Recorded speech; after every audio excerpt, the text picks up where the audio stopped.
My name is Mariah Dean. I'm the Master Gardener Coordinator for St. Mary's County University of Maryland Extension. And tonight I'm going to talk to you all about deterring deer in your gardens and talk about some deer-resistant plants.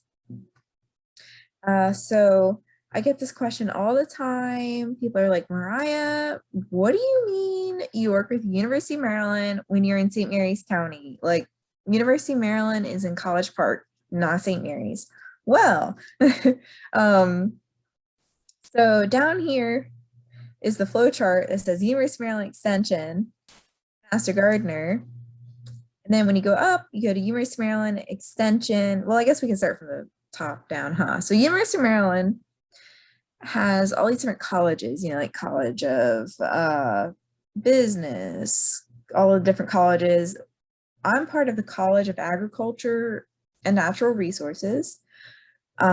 And under that is the University of Maryland Extension. And within that is the Master Gardener program. So the Extension program is in all 23 counties in Maryland, as well as Baltimore City. We do all sorts of things, like many of you have probably heard of 4-H. We also have people who do nutrition education, agricultural education, all different sorts of education. My focus is gardening and home horticulture. That's within the Master Gardener program. Within the Master Gardener program, we have 6 sub-programs. The first one is the Ask a Master Gardener Plant Clinics, which you might see us at the library. We have a table there sometimes. And if you have any gardening questions, like, hey, I saw this weird bug in my yard, you can ask us those questions when you see us at the library. We're hoping to be at the farmers markets again next year. Some of you might have seen us at the St. Mary's County Fair. A lot of people asked about how to deter deer in their gardens at the St. Mary's County Fair. So that's part of the reason I'm doing this presentation. We also have the Grow It, Eat It sub-program, which is where we teach you to grow and then eat your own food. You may have seen Deb Mayfield at the Grow It, Eat It garden at the St. Mary's County Fair. She has a very nice container demonstration garden there that she and several other people work to maintain. We also have the Baywise program, which teaches people how to garden in ways that are friendly to the Chesapeake Bay, or at least not harmful. And then we have pollinator and native plants sub-programs where we just talk about pollinators and native plants. We've done some hands-on activities with children about this is the life cycle of a pollinator. And over Columbus Day, we talked about what native plants were and how a lot of plants were brought over by people like Christopher Columbus and Europeans. And then we also have a composting sub-program where we talk to you about composting. We usually, when it's not COVID, do a composting demo and do some compost bins. Let's see. Oh, sorry, I clicked ahead.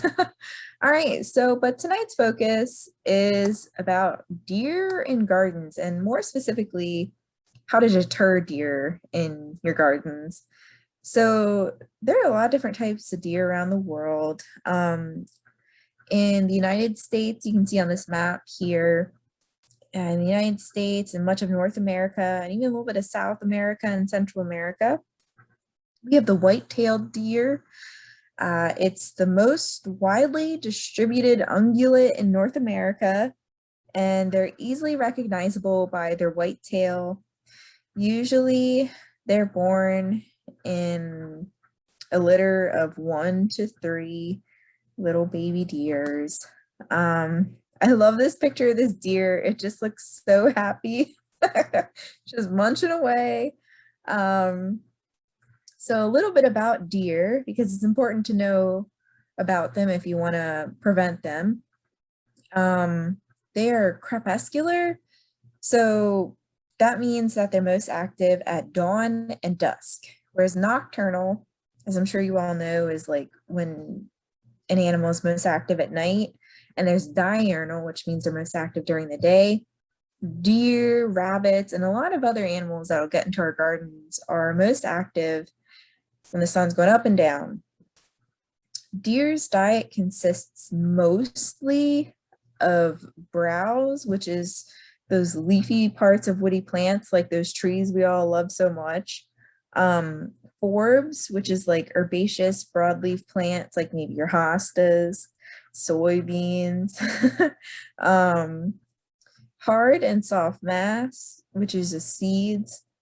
And then a very small percent is grass, and an even smaller percent is mushrooms and lichens. Most of their diet is just those leafy leaves. And this is on the upper right is like what their tracks look like. So if you see some footprints in your garden, you're like, what's that? If they have the 2 and then the little after it, and they're about 2¼ inches wide, 2 3/4 long, and they have almost like a teardrop shape, that's usually going to be deer, and they follow this pattern. They're most likely to forage in your yard in winter and early spring. So this is a pretty good time of year to do this talk to prepare everyone. Some other things that might bring them to your yard, if it isn't winter or early spring, when like leafy plants are less available, so they're more likely going to go to your yard, or when there's other stressful events going on besides like frost and snow, such things as like drought, when there are a lot of deer in one area. If there's a bad storm that knocked over a bunch of trees and all the trees are dead or whatever, and anything else that's going to affect the amount of food in their areas. And when deer put your home yard on their little map, they share the Yelp reviews, their little deer Yelp reviews. I don't know what they'd call that app, but they share it with all their friends. They're like, hey, come over. So-and-so's yard has the best hostas. You won't even believe. And then your yard will just become a regular spot for these deer. So it's really best to try to deter them or prevent them from getting into your yard before they're able to write those Yelp reviews about your yard. Another thing that's really important is determining if what damage you're seeing is actually being caused by deer or not. A lot of other wildlife cause damage in yards. Deer damage is typically going to be 6 feet and under, like this bottom right picture. You can see the tops of the plant is still all green, but everything from where the deer can stick its head to down is just totally stripped off. That's very classic sign of deer damage. Deer also will tear leaves. They won't leave nice little cut edges. They don't have upper incisors, so they just tear everything. And sometimes deer will also use their antlers and rub on different saplings and things, and that'll usually occur in early fall to late winter. And if you see something that you think might be deer but you're not sure, some other common wildlife damages look like all these things here, like the upper right. You see how these plants look like someone just went in there with pruners or something?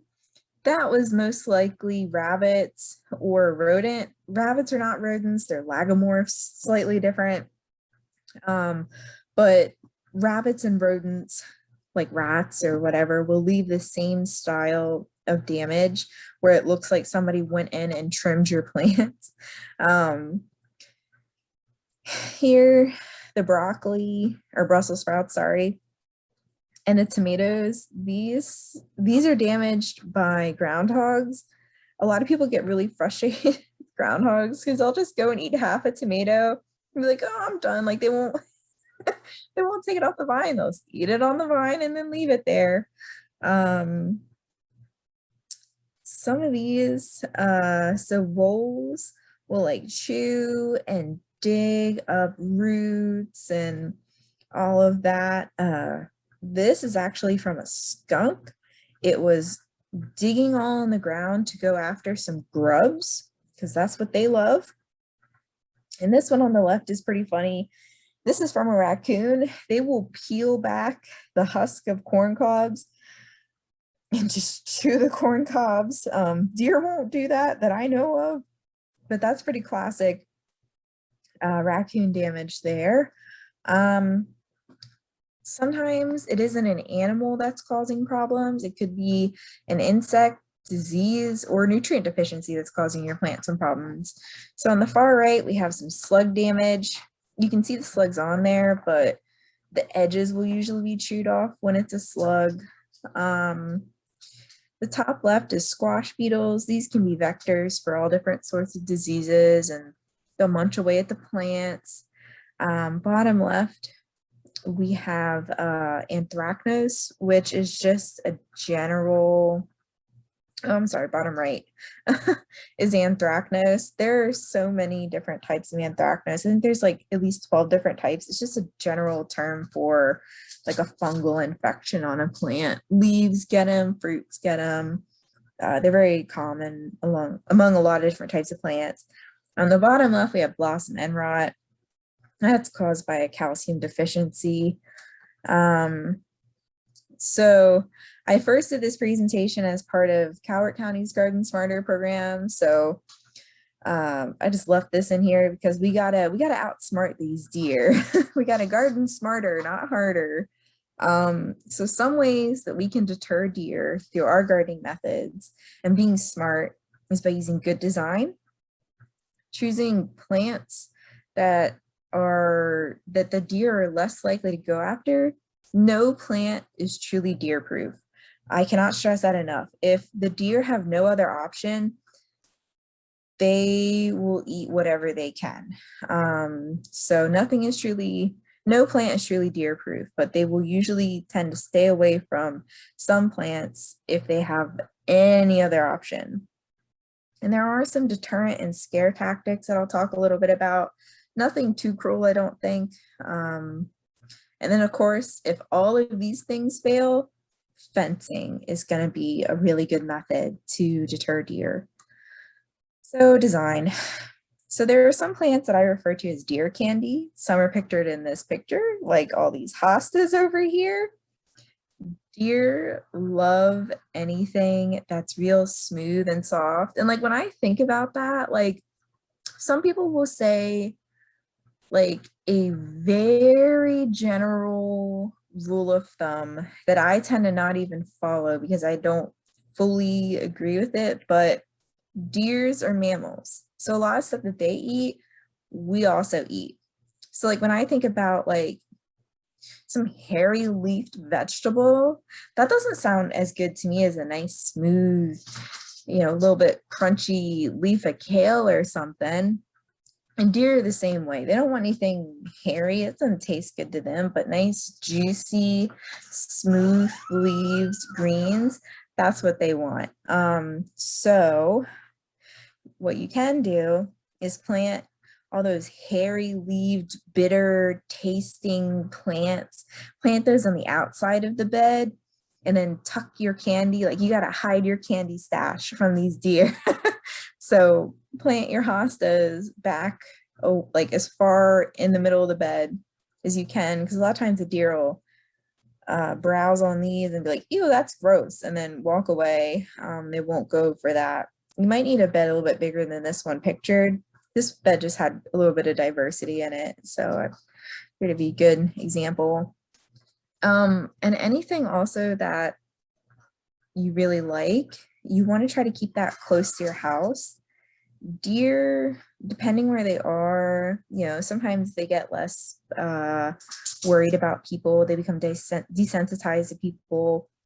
But in general, if you have some up against your house, they're not, or close to your house, they're not going to.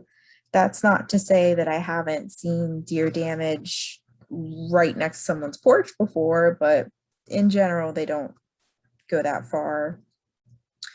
And if you have a really bad deer problem, I strongly discourage you from planting those lovely, smooth, juicy leaved plants I talked about. And for deer, now again, I don't go by that thing that like if deer eat it, people can eat it. Like maybe we can eat these things. I'm not gonna. I mean, I'll eat lettuce, but I'm not gonna go out and munch on a bunch of hosta. That does not sound good to me. But deer will. So some of the things that I consider deer candy are hosta, tulips, pansy, lettuce, different types of lilies, native orchids, and a lot of other plants with those smooth leaves. That's usually those broad, smooth leaved greens is what they go for.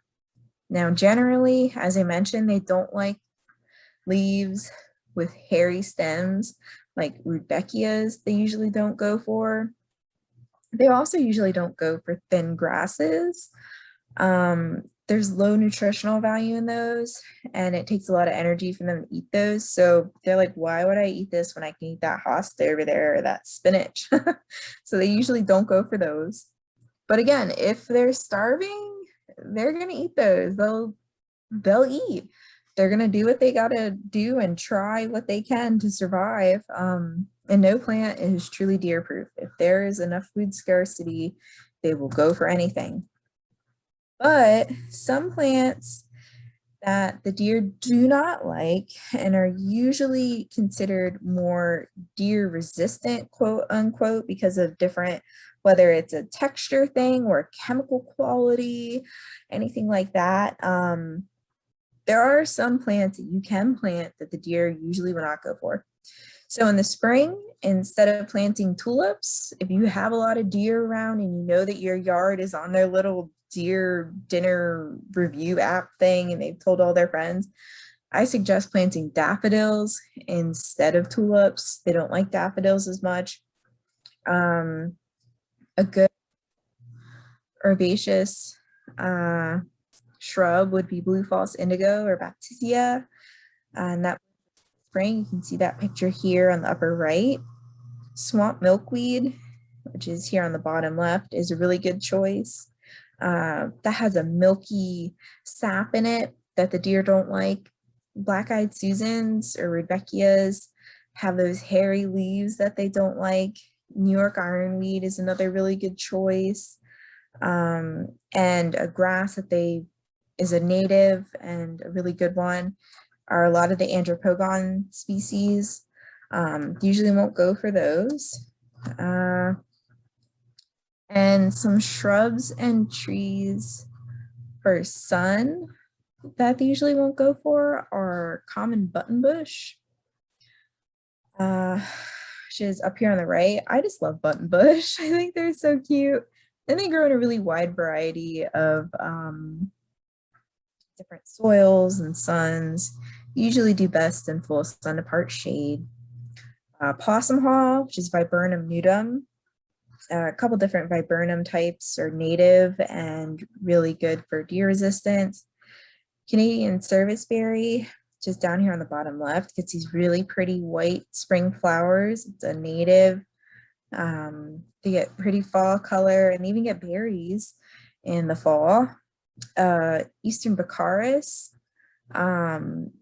that's another plant like buttonbush. It's tolerable to wide variety of growth conditions like sun, shade, clay soil, very wet soil, very dry soil. Baccharis does have a tendency to spread and become a little bit weedy. Like you can see it growing on roadsides a lot. But if you have an area where you don't care and you want something to spread, Baccharis is a good native choice. American beautyberry is another really good choice, which is one of my favorite native shrubs, and shrubs in general. Gets these really pretty purple berries, which are actually edible to people. I'm taking a woody plants class up at College Park, and I was just like, hey, these are edible. And I had some and they were very good. But I guess deer don't like them. So some herbaceous perennials for shade are foam flower, just tiarella up here on the top right. It looks a little bit like coral bells. I'm sure a lot of people call it like a common name of coral bells because, you know, those common names are really just whatever. The northern maidenhair fern is another good choice, as is ebony spleenwort. Wild ginger is a good choice, which looking at it, you think, it looks like it's got smooth leaves, but I found multiple sources that said deer usually don't go for those.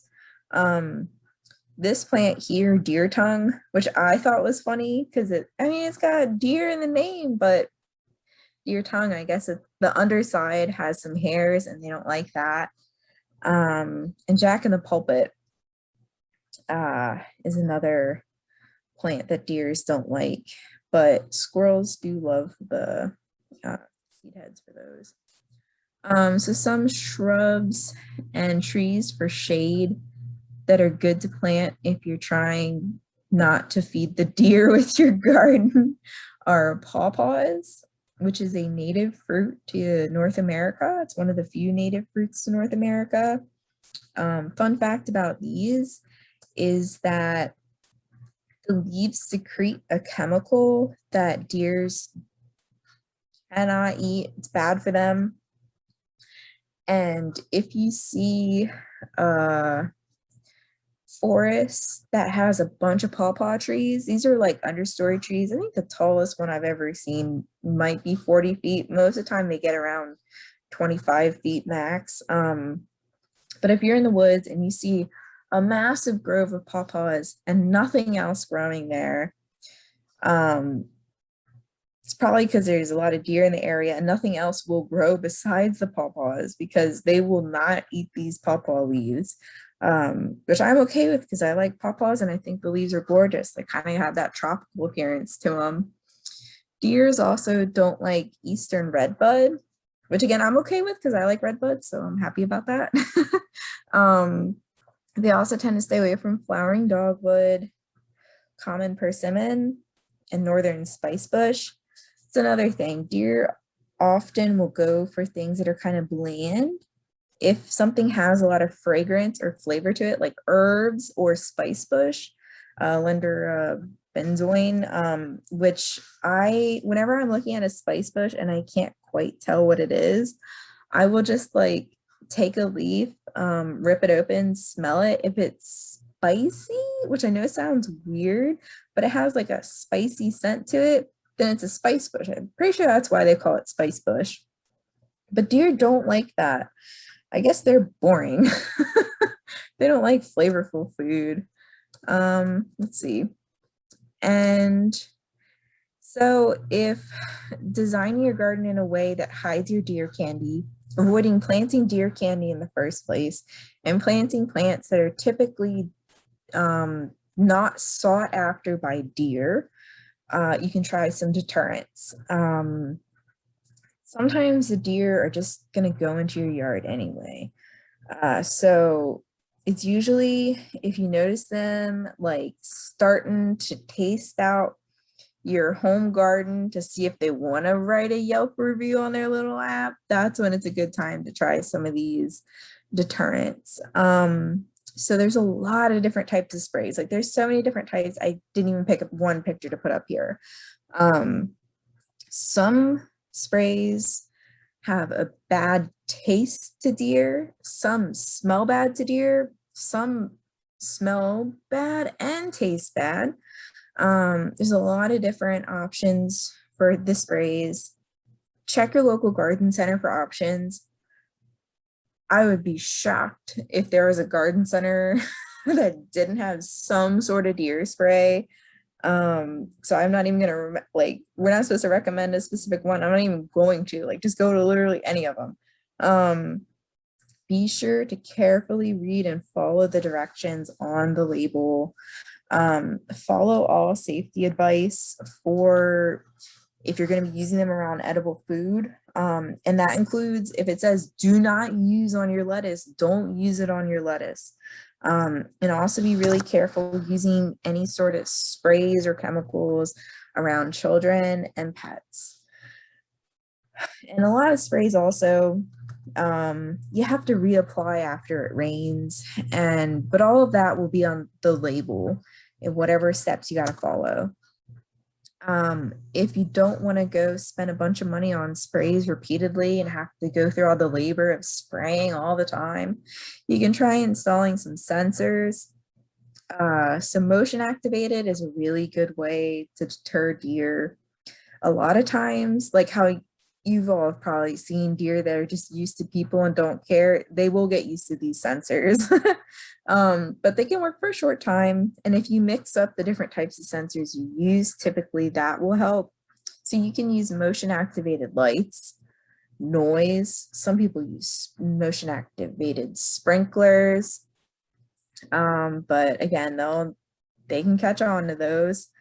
I'm going to try to share this video. This is from Japanese garden design. It's a fountain. So this is kind of a good method because not only are you deterring deer from your garden, a lot of people also find this very calming, and it's visually appealing. It looks very zen. It sounds very zen. Let's see. Let me make sure. Of course, there's an ad. Yes, that one looks like a castle. Bad.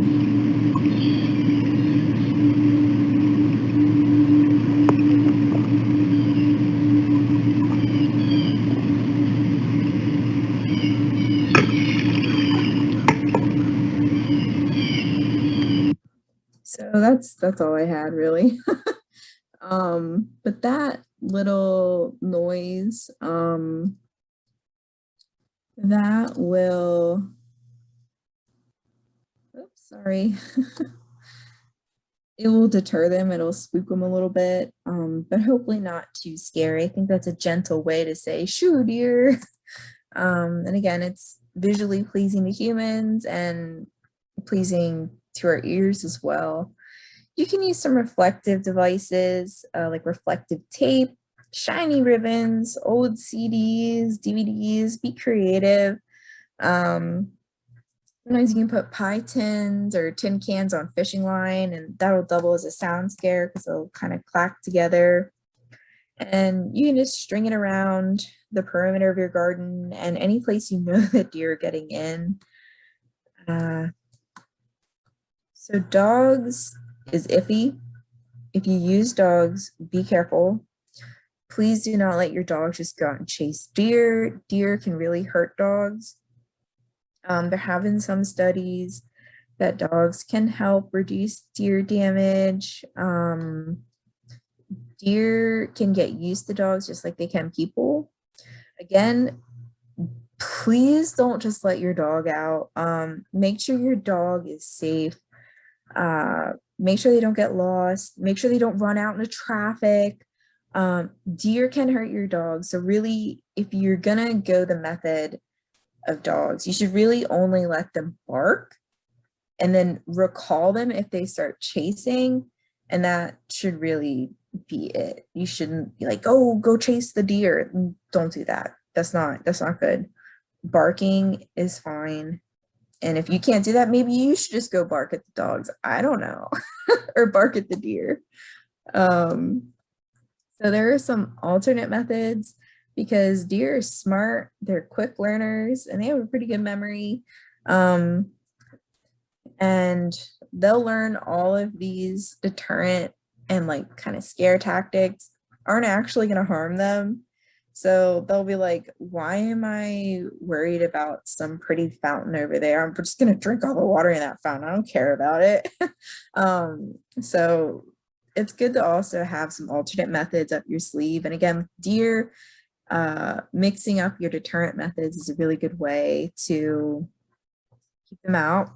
So one alternative method is doing a nurse crop, which is when you plant something that deer love far away from what you're really trying to grow. So if you have a really special variety of tulips that you want to grow, but you don't want the deer to get them, you could try planting, like this is a really exaggerated example, but like, I mean, you could, if you wanted to, just like plant a whole bunch of tulips that are just some boring variety that you don't care about, that you're just like, you know what, I'm willing to feed the deer with these.